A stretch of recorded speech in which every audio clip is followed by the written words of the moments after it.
Yesterday we were discussing the sinks, the countertops.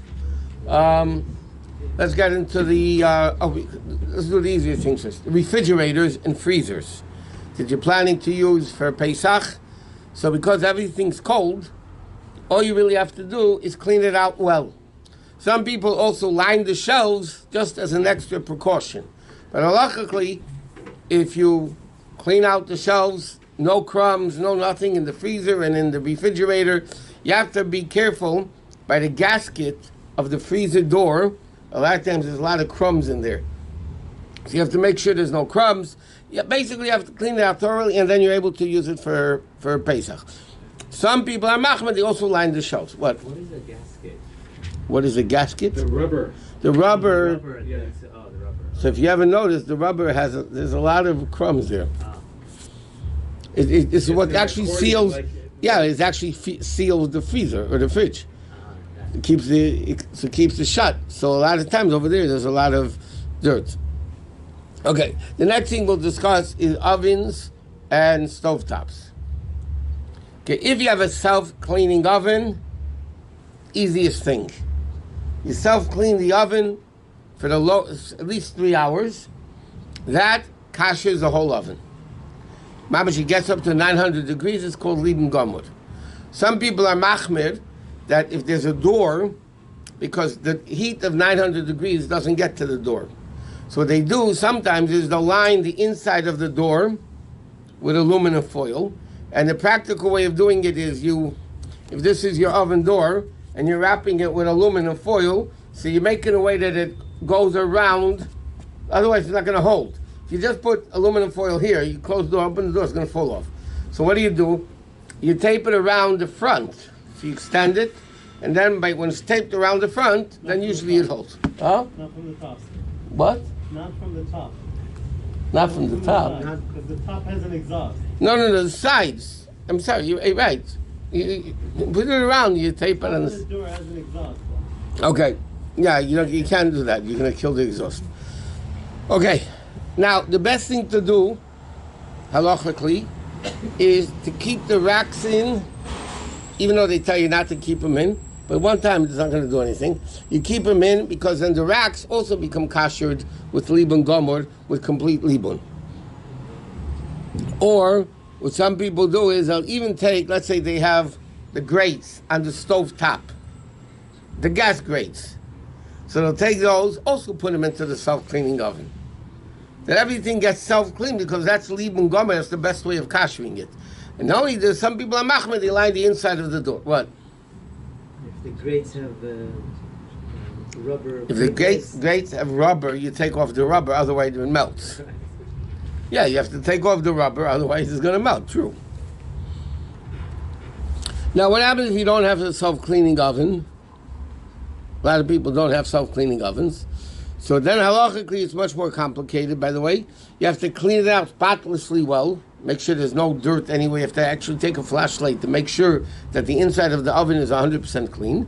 And then some people are lenient that if you turn it on to broil, which is the highest temperature, which is broil, gets up to 550 degrees, and you leave it there for an hour, it's good. It's not lieben gomor. It's not like a self-cleaning gets to 900 degrees. But halachically, according to many opinions, it's good. What? There's no difference between 1 hour and 3 hours. It's not going to get hotter in 3 hours more than 1 hour. Now, what happens if you have electric coils? I'm not talking about the glass top. Electric coils. So those electric coils, when you turn them on, after a few minutes, they get red hot. So once they get red hot, you leave them in for a few more minutes. And because they're on for a few more minutes, it's mamash lieben gomor. Again, it's red hot. The area, though, let's say you have a stove top with 4 burners, but you have space between the burners. That space, unless it's metal, cannot be kashered. It's enamel coated or whether you can't kasher it. So then what you need to do is take aluminum foil and line it and make sure that the whole top is covered, that because the top is chametz. The chametz spills there a whole year. And then you're going to put your Pesach pots on it, so you have to make sure that it's completely covered. I'm putting very simplistic about the oven, but the ovens are, Another important din, by the way, we're going to bring with the other bedikas chametz, but there's a few dinim you need to keep in practical things. Number one, your vacuum cleaner bags. I mentioned this every year. When you vacuum a house, the vacuum cleaner bag is full of chametz that you vacuum during the year. So you can't have that chametz in your house in Pesach. So at the last chametz stick of vacuuming that you do in the house, so then what you need to do is empty out the bag, clean out the vacuum cleaner, and then put in a new bag. At least then you know there's no chametz. Because it's possible you will have enough chametz in the vacuum cleaner bag, which is a kazayis, which is not that much, which is 1 ounce, that you can actually be sinning owning chametz on Pesach. So people have to remember that they have to take out the vacuum cleaner bag and get rid of the chametz in the vacuum cleaner bag. Another thing which is very important, also is a lot of work, is your cars. So if you're going out of town, let's say you're not using your car for Pesach, you could just sell it with the chametz and just put it away in your backyard somewhere. But you can't put it in the street that you're going to keep changing it, because once you sell it, you can't go into it. So what you do is you put your car in your backyard, in your yard somewhere, and then you just sell it, and then that's it. You don't have to do b'dikas chametz in the car. Otherwise, if you're planning to use the car during Pesach, so the car has a lot of chametz in it, depending how many carpools you do, how many kids you have in the car, what they eat in the car.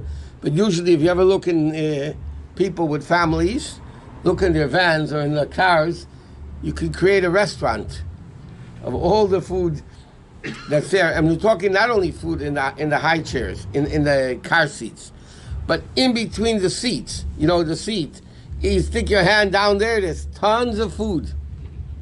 Everything has to be kept clean. So what some people do, and it's not, by the way, crazy to do, it's just to save a lot of time, they detail their car for Pesach. At least the inside of the car. The outside doesn't have to be detailed. There's no chametz on the outside of the car. But a lot of times, places, they actually detail, cost money, but you detail the car, you save maybe 5-6 hours. If you do it right, it takes a long time to clean out a car, which is really full of chametz, especially if you have little kids that eat in carpools. What? When you put out your garbage, you give it Louder. What? You have to pour bleach on the garbage can? Which garbage can? Your own personal one or the city one? In Los Angeles, there's city garbage cans, but you put it on your property and then you have to put it back on the streets for like garbage days and put back on it. It's not like Beverly Hills where it's always outside on the alley. Yeah, in Beverly Hills, you don't own them either. You're not responsible for them either. What So, about Los Angeles? LA, every time I hear something else.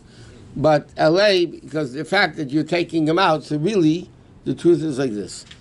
A few days before Pesach, all your chametz should be put into plastic bags. You shouldn't even put it into your garbage can. Then you clean out the garbage can, and now you don't have any chametz in there. So if there's no chametz in there, you can take it in, you can take it out. And so a few days before Pesach, when you have a lot of chametz stick of garbage still, you take it in a plastic bag, you dump it in a city garbage can somewhere that's not yours. In a Beverly Hills garbage or a garbage that's not yours, then it doesn't matter. You're not allowed to dump it in someone else's garbage. And you're not allowed to if you're caught. We learned many times the sin of stealing is getting caught, not stealing. Well, you dump it where? In someone else's... Big garbage can outside. You know, Beverly Hills has the garbage cans in the backyard. That's so illegal what I'm talking about, by the way. No, that bag But what is if not. the owner, it belongs to the house? So what if the owner of that house is... It doesn't belong to the house, first of all. It belongs to the city, number one. Number two, I'm talking about in LA where you might own the garbage cans. You're responsible for them, let's say. Yeah. So then if you're responsible for something, it's called that you own it. But if you put it into somebody else's house, garbage, you make it free for all. So it's not, you're giving up ownership on it. You don't care what happens to it. In your own garbage can, the problem is not the garbage, but as much as the container. The container is yours. Can you just pour bleach on the garbage? You can pour bleach on the garbage because then any chametz that's there gets ruined. Yeah, but you can't have a garbage can full of dirt this much and pour bleach over it. I mean, come on, it's not going to work. For a few crumbs here and there, you can pour bleach, but you can't put bleach on a garbage can full of chametz. This doesn't work.